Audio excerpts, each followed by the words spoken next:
ఎప్పుడూ మీ జీవితంలోనికి నేను ఒంటరిని అయిపోయానే, నేను ఇక పనికి రాను, నా బ్రతికింతే అనే ఆలోచనలకు చోటు ఇవ్వకండి. పరీక్ష తప్పినా సరే, ఇంటర్వ్యూలకు వెళ్ళి ఉద్యోగాలు దొరకపోయినా సరే, కుటుంబంలో కలహాలతో సమాధానం లేని పరిస్థితుల్లో ఉన్నా, ఇంకా ఈ కుటుంబం కట్టబడదు, ఈ బ్రతుకులు ఎవరు మార్చలేరు అనే ఆలోచనలకు చోటు ఇవ్వకండి. ఒక్కటి మీరు కనులెత్తి చూస్తే మీ వైపు చేతులు చాచి ఉంచున్న ప్రభువును మీరు చూస్తారు. దేవుని వాక్యం చెబుతుంది, లోబడనొల్లని వారి వైపు దినమంతా నా చేతులు చాచి ఉన్నాను. ఎవరి వైపు? లోబడనొల్లని వారి వైపు, అందరికి వచ్చేవాళ్ళ వైపు కాదు, లోబడనొల్లని వారి వైపు దినమంతా నా చేతులు, దినమంతా కాదు, నీ బ్రతుకంతా నిన్ను తన కౌగిల్లోనికి చేర్చుకోవాలని తన బ్రతుకంతా నీ వైపు చేతులు చాచి ఉన్నాడు. నీ వెనుకనే ఉన్నాడు ఆయన. అందుకే రిపెంట్ అంటే టర్న్ బ్యాక్ అండ్ నీ ఇష్టానుసారమైన మార్గంలో నువ్వు వెళ్ళిపోతున్నావు. నువ్వు వెనక్కి తిరిగితే చేతులు చాచి ఉన్న ప్రభువు రెడీగా ఉన్నాడు నిన్ను కౌగిల్లో నువ్వు చేర్చుకోవడానికి. నిన్ను ప్రేమించే ప్రభు నిన్ను ముద్దాడటానికి, నిన్ను ప్రేమించే ప్రభు నువ్వు పోగొట్టుకున్నవన్నీ తిరిగి నీకు ఇవ్వడానికి.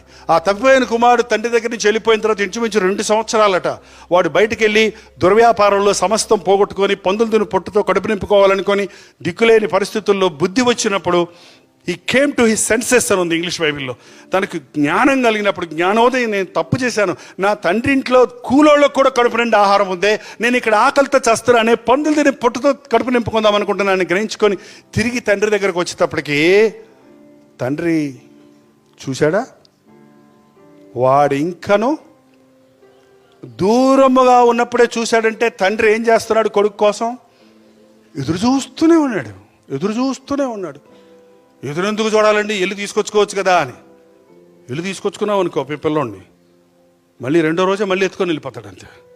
పశ్చాత్తాపం లేకుండా ఒక మనిషిని చేరదీయటం వల్ల ప్రయోజనమో లేదు. ప్రభువు ప్రేమిస్తున్నాడు, కానీ ఆ ప్రేమను అందరూ అనుభవించలేకపోతున్నాం. కారణం, ఆ ప్రేమకు ప్రతిస్పందన నీ దగ్గర నుంచి రాకపోతే దేవుని ప్రేమ నీ దగ్గర నిలవదు. ఒక చిల్లు కొండలో ఎన్ని నీళ్లు పోసినా, ఎన్ని బిందెలు నీళ్లు పోసినా ఏమవుతుందండి? పోతుంది. దేవుడిని ప్రేమిస్తూనే ఉన్నాడు, కానీ ఆ ప్రేమంతా వృధా అయిపోతుంది. కారణం, నువ్వు దానిని స్వీకరించటం లేదు. ఈ రోజున మన తప్పులు ఒప్పుకోవటం లేదండి, మనం చెప్పుకోవటం లేదు, దేవునితో మాట్లాడుకోవటం లేదు. నిజంగా నువ్వు దేవుని ప్రేమిస్తున్నాడు అని నువ్వు ఎరిగితే నువ్వెవరిని ప్రేమించాలి? సరే, దేవుడు మిమ్మల్ని అంతగా పాపంలో ఉన్నా, పనికిమాలిన స్థితిలో ఉన్నా, పనులు చేస్తున్న వాళ్ళు ఉన్నా, ఆరాధిస్తుగా ఉన్న, ఏ పరిస్థితుల్లో ఎటువంటి మనస్తత్వం కలిగిన వారిగా మీరున్నా, మనల్ని అందరినీ ఒకేలాగా ప్రేమిస్తున్నాడు. నన్ను ఎక్కువ, నిన్ను తక్కువ, జైపాలను ఎక్కువ ప్రేమిస్తున్నాడు, అందుకే పెద్ద పాస్టర్ అయ్యాడు, నన్ను తక్కువ ప్రేమిస్తాడు, చిన్న పాస్టర్ అని అనుకుంటారా ఎవరన్నా ఇక్కడ? అనుకోకండి, దయచేసి అనుకోకండి. నన్ను ఎంత ప్రేమించాడో నిన్ను అంత ప్రేమించాడు. ఒకవేళ నీ దగ్గర ప్రేమ లేదంటే నువ్వు వాటిని స్వీకరించడం లేదేమో, నేనే పోగేసుకుంటున్నాను అనమాట. మరి అంతే కదా, ఆయన చెప్పినట్టు చెప్పుకుంటా సుఖాన్ని వదిలిపెట్టి, సంతోషాన్ని వదిలిపెట్టి, లోక సంతోషాన్ని, లోక సుఖాన్ని, లోక ఆస్తుల్ని, లోకవాచులు వదిలిపెట్టి దేవుడు చెప్పింది చేస్తూ ఉంటే దేవుడు ఇంకా ఇస్తున్నాడు, ఇంకా ఆశీర్వదిస్తున్నాడు, ఇంకా దీవిస్తున్నాడు. నిన్ను అంత చేస్తాడు, నిన్ను అలాగే ప్రేమిస్తున్నాడు. నన్ను దీవించిన దేవుడు నిన్ను దీవిస్తాడు. అబ్రహామును దీవించిన దేవుడు, అబ్రహాము సంతానాన్ని ఆశీర్వదించిన దేవుడు, ఇశ్రాయేలు జనాంగాన్ని ఆశీర్వదించిన దేవుడు, యేసుక్రీస్తు రక్తంలో కడగబడిన, రక్షించబడిన ప్రతి ఒక్కరిని కూడా ఆశీర్వదించడానికి ఆయన ఎల్లప్పుడూ సిద్ధంగా ఉన్నాడు. యేసయ్య ప్రేమ తరగని ప్రేమ. నువ్వెంత జుర్రుకుంటావో, నువ్వెంత కూర్చుకుంటావో, నువ్వెంత అనుభవిస్తావో అంత నువ్వు సంపాదించుకుంటావు. ఒకవేళ నేను ఆశీర్వదించబడటం లేదు అని ఎవరన్నా మీరు అనుకున్నారంటే అది దేవుని తప్పు కాదు, అది మీ తప్పే.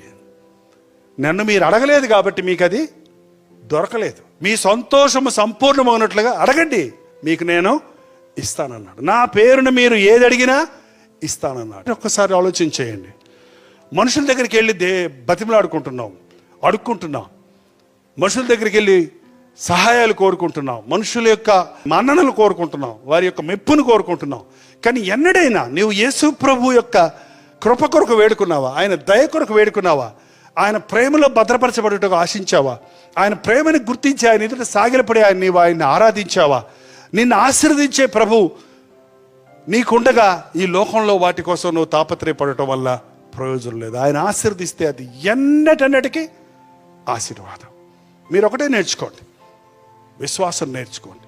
అన్నిటికంటే మించి మీ జీవితంలో ప్రధాన స్థానం యేసు ప్రభువుకి ఇవ్వండి. నువ్వు ఎలాంటి వాడివైనా, చేతగాని వాడివైనా, కంగారుపాటు వాడివైనా, మొద్దు అయినా, డల్ అయినా, టూ బిజీ అయినా, ఏంటి టూ యాక్టివ్ అయినా, ఏమన్నా ఎటువంటి స్థితిలో ఉన్నా నన్ను ఇంకొకరిని అందరినీ ప్రభు ఒకే ప్రేమతో ప్రేమిస్తున్నాడు. ప్రార్థన. పరిశుద్ధుడా, ప్రేమగల తండ్రి, చేతులెత్తిన నీ బిడ్డలను చూడు నాయన. వారి హృదయాలలో చేసిన తీర్మానాలను చూడు ప్రభువా. ఈ రోజున ఒక విడుదల దినముగా ప్రకటించుచున్నాము. ఈ రోజున నజరుడైన యేసుక్రీస్తు నామములో ప్రతి పాపపు కట్టును తెప్పివేయుచున్నాము నాయన. ప్రతి ఇరుకులు, ఇబ్బందుల నుంచి నీ బిడ్డలను విడిపించుము నాయన. మా కన్నీరు తుడువు నాయన, మా భుజములు తట్టు నాయన. నీ కౌగిల్లో మమ్మల్ని చేర్చుకొని ధైర్యముతో, విశ్వాసముతో ఈ లోక శ్రమలు, శోధనలకు భయపడక, నా యేసయ్య నాకు తోడున్నాడు, నన్ను ఆయన ప్రేమిస్తున్నాడన్న విశ్వాసముతో సాగిపోవుటకు సహాయము చేయము. యేసు క్రీస్తు నామములో అడుగుచున్నాము తండ్రి. మన తండ్రి అయిన దేవుని యొక్క ప్రేమయు, కుమారుడైన క్రీస్తు యొక్క కృపయు, ఆదరణకర్త అయిన పరిశుద్ధాత్మ యొక్క సహవాసమును కూడి వచ్చిన మనందరికీ ఇప్పుడును సదాకాలమును తోడై ఉండును గాక. ఆమేన్, ఆమేన్, ఆమేన్.